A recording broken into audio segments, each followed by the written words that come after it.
Welcome to Markets Now. I'm Michelle Rook along with Alan Brugler, Brugler Marketing, and it was a lower day in everything but soybeans and soybean oil. And Alan, the risk-off aversion that we had from last week on the bank failures continuing this week, right? Yes, the bank rescue packages caused their own set of questions, between which banks are taking over which assets and which things are being written off. There was an estimate that the Credit Suisse takeover by UBS Bank was going to result in $17 billion worth of write-downs for bonds that were not insured or protected in any way. So that's causing those investors to move money around. They're going to take a major hit here. It's easy to see.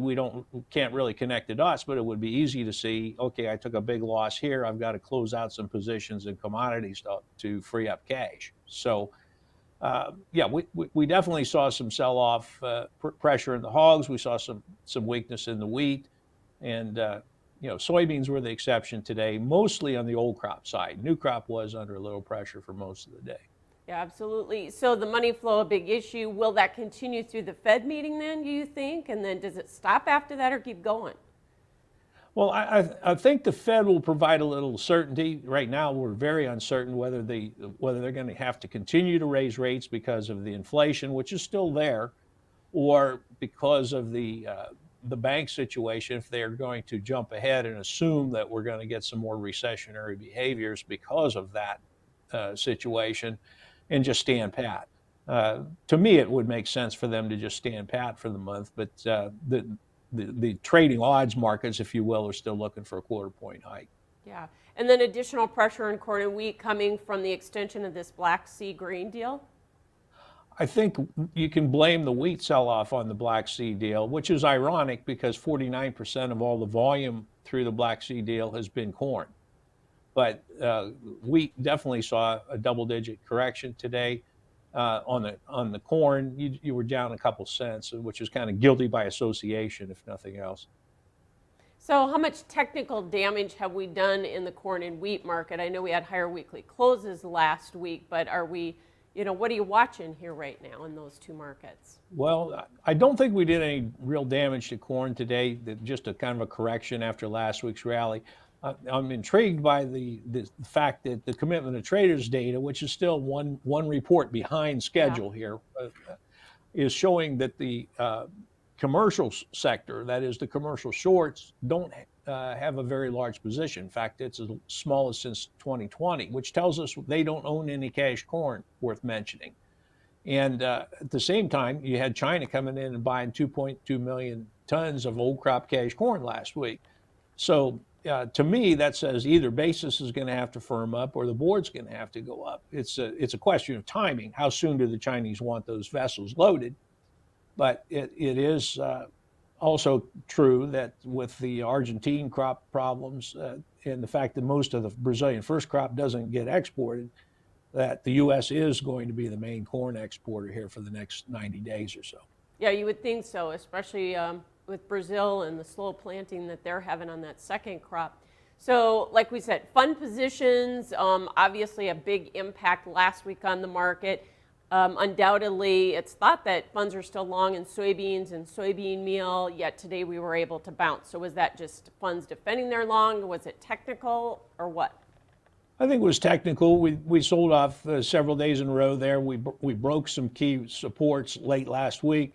Got some follow through this morning. Got down to retracement supports, in the high 14s on the old crop, around 12.96 on the beans on the Nove, and got a little short covering going there today.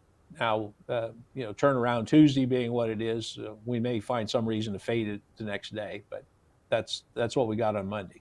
South American story, is it all worked in here now? I mean, we had the 25 million metric ton Argentina figure last week, but we're hearing that there's still some harvest delays for soybeans in central Brazil.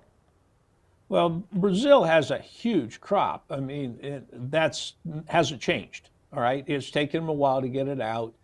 Farmers have been very reluctant sellers down there because the prices dropped, and they know that the Argentine crop has had a problem. They're thinking, the Brazilians are, that they ought to be getting more money for this stuff. So But that said, they don't have a lot of storage. They need to keep moving product to ports, and they have a tremendous discount in the FOB market to what the U.S. Beans are going for. So we have to assume that the grain's going to move out of South America. Gotcha. So cattle making new lows for the move today, despite the fact that we had a pretty constructive cattle on feed report. Again, economic concerns have weighed on that market. How much lower do you think we're going to go here? Well, I'm hesitant to put a number on it. I think long-term cattle situation is still very bullish. We know where we are in the cattle cycle. We're reducing numbers. Feedlot placements are going to go down, et cetera, et cetera. But one thing you have to remember is you've got fund traders and commercial traders that have been long for $20 plus in this cattle market on this rally. And you've got April options expiring in about 3 weeks. And then you've got April deliveries. And so you're going to start, and you've already seen the Goldman Sachs fund or the Goldman roll, those types of funds moving out of the market. So this is mostly just the longs getting out of the way before expiration on the April. June's typically at a discount to April. Yes, there's an economic component to this. I think if you look at cattle and hogs combined, you're seeing some weakness in potential weakness in retail demand, or at least concern that it might be there. Is that the same? The same thing that's weighing on the hog market here? I mean, we should be bouncing here pretty soon. We're so oversold there. Well, hogs are oversold, and the seasonal tendency would be for them to rally into June or July because of reduced slaughter as we go past April. So, yeah, we have to think that it's either hogs being hogs, you just have big runs because there's not enough liquidity in that market, or that you've got a little concern about the product values. I did notice the cutout's been under some pressure here. Hams last week were really bad, so that's part of the issue here. But again, seasonal tendency will be for the supplies to start to tighten up, and then the price will follow. The board just seems to be a little more aggressive about the downside right now. Well, it was an ugly day today and last week. Hopefully we'll catch you pretty soon. Thanks so much for joining us, Alan Brugler with Brugler Marketing, and that's Markets Now.